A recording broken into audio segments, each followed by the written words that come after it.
নমস্কার বন্ধুরা, আপনারা সবাই দেখছেন সরকারি সংবাদ ইউটিউব চ্যানেল। তো বন্ধুরা, মহিলাদের স্বনির্ভর করার উদ্দেশ্য নিয়েই কিন্তু মমতা সরকার একের পর এক নতুন নতুন প্রকল্প নিয়েই চলেছে।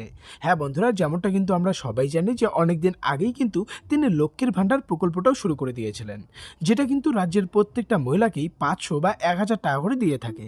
তবে বন্ধুরা, আপনাদের মধ্যে হয়তো এমন অনেকেই রয়েছেন যারা আবেদন করেছেন কিন্তু এখনও পর্যন্ত কোনো টাকা পাননি, বা এরই সাথে কোনো এসএমএসও পাননি, বা এমনও কিন্তু আপনাদের মধ্যে হয়তো অনেকেই রয়েছে যারা এখনও পর্যন্ত আবেদনও করেননি, আর তারা আবারও নতুন করে আবেদন করতে চাইছেন। তো বন্ধুরা, আপনাদের সবার জন্য কিন্তু একটা গুরুত্বপূর্ণ আপডেট রয়েছে।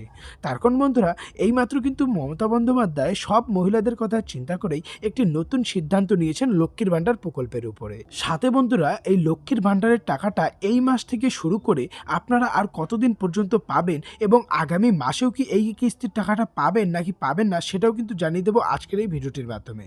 এক কথায় বলতে গেলে বন্ধুরা, লক্ষ্মীর ভাণ্ডারের টাকা আমরা আর কতদিন পাবো।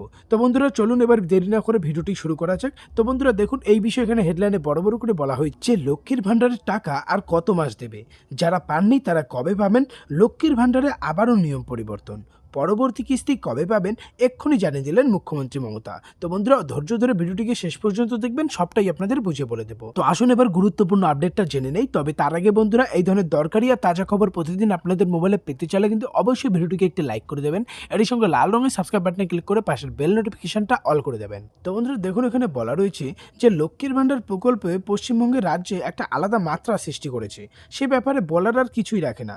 ইতিমধ্যে জানা গেছে প্রায় 1.5 কোটিরও বেশি মহিলা লক্ষ্মীর ভাণ্ডার প্রকল্পে আবেদন করেছেন। কিন্তু লক্ষ্মীর ভাণ্ডার প্রকল্পে আবেদন করার পাশাপাশি এমনটাও জানা গেছে যে প্রায় 35 লক্ষ মহিলার আবেদনপত্রটা এখনও অসম্পূর্ণ রয়েছে। তারা তাদের ব্যাংকের অ্যাকাউন্ট নম্বরটি সঠিকভাবে প্রদান করেনি আবেদনপত্রে, এবং তারা যাতে এই সুবিধা থেকে বঞ্চিত না হয়ে যায় তাই মুখ্য সচিবের নির্দেশ অনুসারে সেই সমস্ত মহিলাদেরকে ফোনের মাধ্যমে যোগাযোগ করার নির্দেশ দেওয়া হয়েছে এবং দ্রুত নিষ্পত্তি হোক, এমনটাই নির্দেশ দিয়েছে মাননীয় মুখ্যমন্ত্রী মমতা বন্দ্যোপাধ্যায়। কিন্তু বন্ধুরা, যেই প্রশ্নটা বারবার থেকেই যাচ্ছে সেটা হলো লক্ষ্মীর ভাণ্ডার প্রকল্পের জন্য যারা যারা আবেদন করেছেন এবং যারা যারা টাকা পেয়েছেন তারা আর কতদিন ধরে এই টাকাটা পাবেন। এই বিষয়ে বন্ধুরা দেখুন, মুখ্যমন্ত্রী মমতা বন্দ্যোপাধ্যায় জানান যে আপাতত যতদিন পর্যন্ত তাদের সরকার ক্ষমতায় রয়েছে ততদিন পর্যন্ত কিন্তু তারা লক্ষ্মীর ভাণ্ডার প্রকল্পের টাকাটা পাবে।